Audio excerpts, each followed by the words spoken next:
Hello friends, thank you for joining me today. I have some interesting knowledge to share with you, but I'd recommend that you start with the introduction to disputes video if you haven't seen it yet, and then come back here once you're all set. As we've been discussing, transaction disputes are one of the biggest ways that businesses lose a lot of money. This is because different governing banks, like the Central Bank of Nigeria, the Bank of Ghana, the Central Bank of Kenya, and card networks like Visa and MasterCard have strict consumer protection guidelines aimed at protecting customers from unauthorized or unfulfilled transactions. Too many disputes can cause a business to incur huge losses and also tarnish their reputation among card networks and payment processors. And in this video, I will attempt to break down exactly how this happens. My name is Dami. I am a user operations specialist here at Paystack, and my job is to make sure that both you and Paystack aren't losing money to disputes. Let's talk about arbitration and pre-arbitration. One of the ways that merchants lose money to disputes is through the arbitration process, which is one of the stages of a chargeback.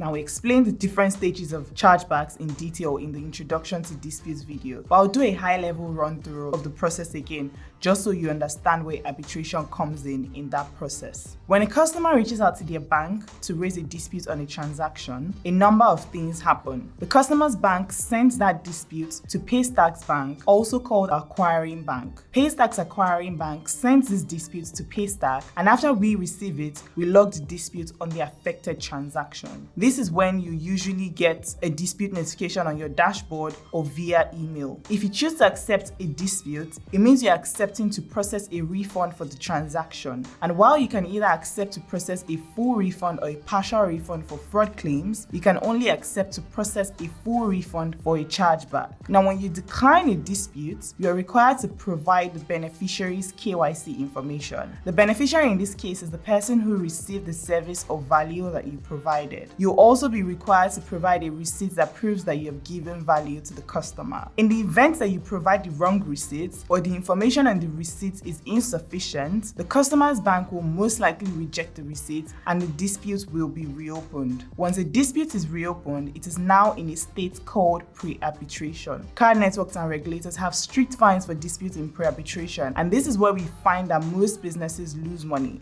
Let me explain the pre-arbitration process. The process usually starts with the customer's bank reviewing the receipt and deeming it insufficient to decline the dispute. They then reach out to the card network or regulator to reject the receipt. The card network or regulator then reaches out to Paystack through our acquiring bank, and what Paystack does at this stage is to reach out to you, the merchant, letting you know that the dispute is now in pre-arbitration. The pre-arbitration stage is the best stage to accept the dispute because at this point you can only lose the transaction amount. Now, if you decide to decline the dispute, or you still provide a poor receipt at the pre-arbitration stage and the customer's bank rejects it again, the dispute will go into another stage called arbitration. We see that most of the time, arbitration cases are lost by merchants because the receipts provided are usually not sufficient to decline the dispute. Once the dispute is lost in arbitration, the total transaction amount will have to be returned to the customer and the merchant will be fined. This fine can go up to $750 per transaction, or even more depending on the card scheme or regulator you're dealing with. This means that, for example, if the transaction being disputed is worth 10,000 naira, you lose the 10,000 naira, and you also pay a fine of up to $750 on the transaction, which you can agree with me is very, very expensive. Now, imagine losing an arbitration case on a transaction where your profit is just 10%. You would have lost a whole lot of money and the entirety of your profit. This just shows you how important it is to provide proper receipts when you're declining a dispute. There's an article on what makes a good receipt on our Dispute Help Center, link in the description box below. Please feel free to go through it in your spare time and see what an ideal receipt should look like for your business. Another way disputes can affect you is by getting your business flagged and enrolled in a dispute monitoring program by any of the card networks. Card networks constantly monitor dispute ratios for both Paystack and our merchants, and both parties are liable to pay a fine if we cross the dispute ratio threshold.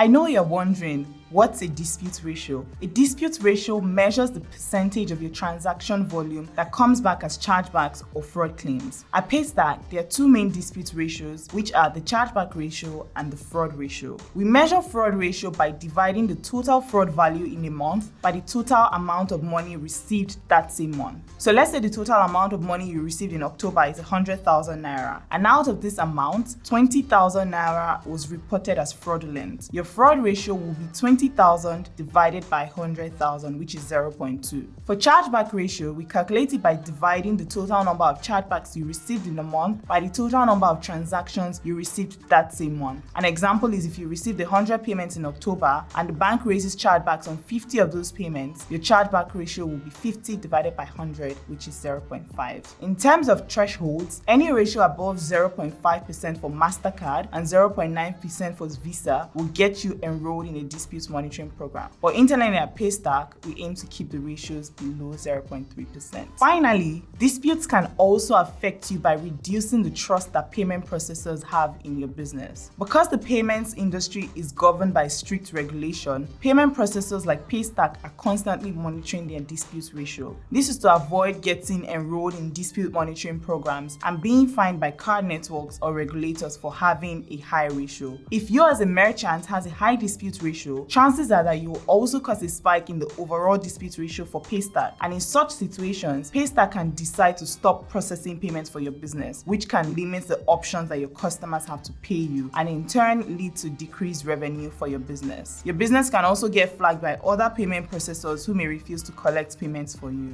Now that you know how disputes affect your business, the next thing I'm sure you're wondering is, how do I reduce disputes on my business? That's what the next video in this series is about. We've linked it in the description box below and you can watch it in your spare time to learn more about how to protect your business from disputes. We've also linked a bunch of help center articles about disputes, so feel free to check them out. As always, you can reach out to us through our support channels by emailing support@paystack.com. Thank you for watching, take care, and bye.